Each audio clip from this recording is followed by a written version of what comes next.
மகம், பூரம், உத்திரம் 1ஆம் பாதத்தில் பிறந்த சிம்ம ராசி அன்பர்களே, இந்த குரோதி வருஷம் பங்குனி மாதம் 15ஆம் தேதி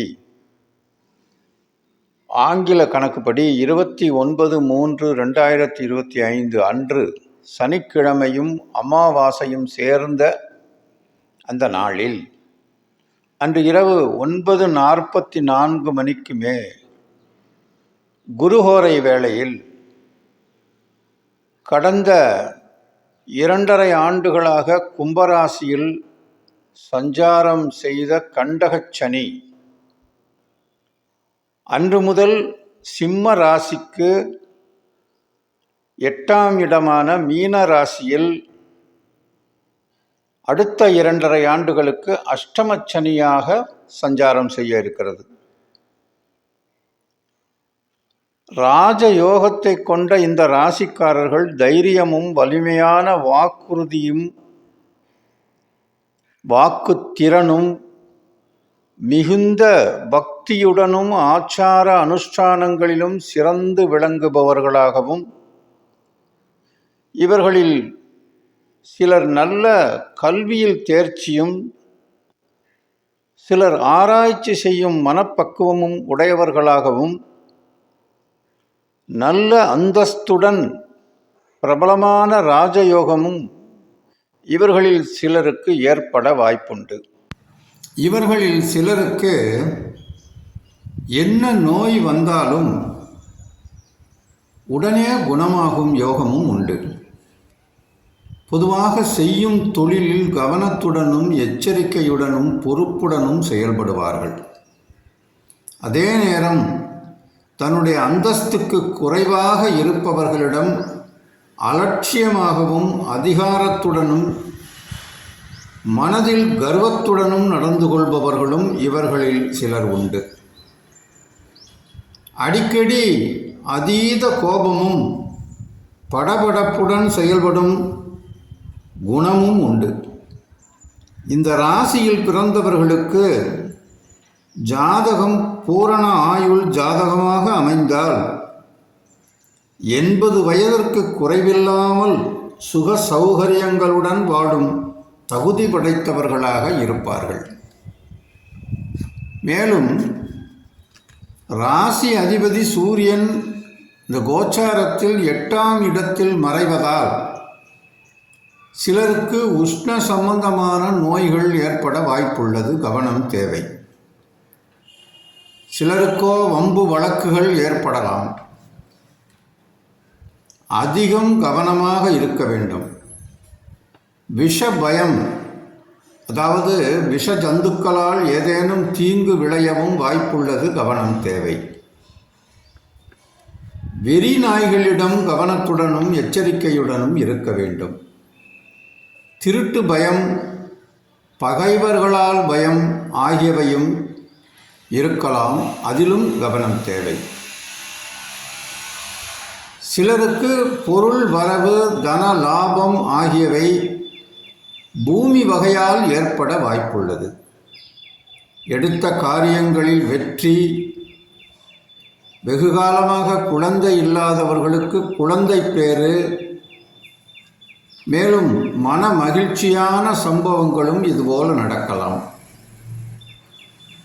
திருமண தடை நீங்கி திருமணம் நிறைவேறும் யோகமும் உண்டு. நெருப்பினால் பீடை உள்ளது. அதிலும் எச்சரிக்கை தேவை.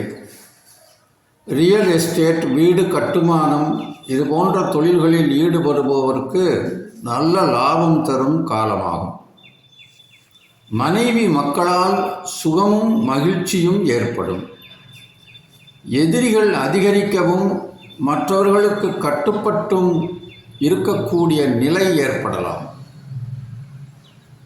வெளிநாட்டு வேலைவாய்ப்பு உண்டு. பக்தி சுற்றுலா அல்லது தீர்த்த யாத்திரை போன்றவை ஏற்பட வாய்ப்புள்ளது. இவர்கள் பரிகாரமாக திங்கட்கிழமை தோறும் அந்தி சாயும் வேளையில் ஒரு அரச மரத்து அடியில் தனி விநாயகர் சன்னதி அமைந்திருக்கக்கூடிய ஒரு அமைப்பில் அதுவும் சர்ப்பங்களுடன் கூடிய விநாயகராக இருந்தால் மிகவும் நல்லது. அந்த விநாயகருக்கு முன்பு மாலை வேளையில், அதாவது அந்தி சாயும் வேளையில், நாட்டு சர்க்கரையில் ஒரு வெற்றிலை, பெரிய அகலமான வெற்றிலை வாங்கி அதிலே நாட்டு சர்க்கரையில் விநாயகர் பிடித்து, அந்த நாட்டு சர்க்கரையில் பிடித்த விநாயகரின் அந்த கூம்பு பாகத்தை லேசாக சமப்படுத்தி அதிலே பச்சை கற்பூரம் வைத்து ஏற்றி வணங்கிவிட்டு 7 முறை அந்த சன்னதியை சுற்றி வர வேண்டும். அப்படி சுற்றி வரும் பொழுது 6 முறை கிளாக்வைஸாக, எப்போதும் ஒரு கோயிலை அல்லது ஒரு ஆலயத்தை எப்படி சுற்றுவோமோ அதுபோல் சுற்றிவிட்டு 7வது முறை 6 முறை வலம்புரியாகவும் 7வது முறை இடம்புரியாகவும் சுற்ற வேண்டும்.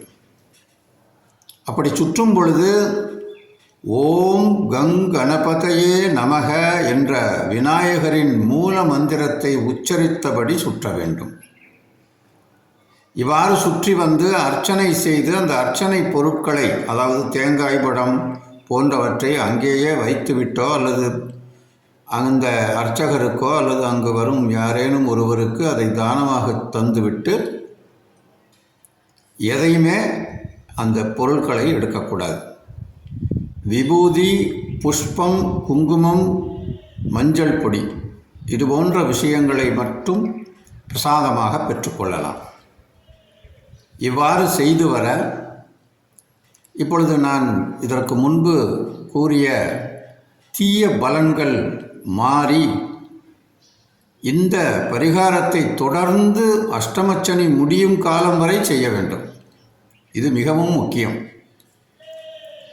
அப்படி தொடர்ந்து செய்து வந்தால் எல்லா வகையான துன்பங்களும் நீங்கி இன்பங்களே நடக்கும் என்பதிலே எள்ளளவும் ஐயமில்லை. சிம்ம ராசி அன்பர்களே, உங்களுக்கு எனது வாழ்த்துக்களும் நன்றியும். நல்ல பலன்களோடு இந்த 2½ ஆண்டு காலம் இந்த அஷ்டமச்சனியை கடந்து சென்று நல்ல பலன்களை அடைய உங்களை ஆண்டவனை வேண்டி வாழ்த்துகிறேன். நன்றி, வணக்கம். உங்கள் அன்பு பரமக்குடி ஜோதிடர் KGP அறிவழகன். நன்றி, வணக்கம்.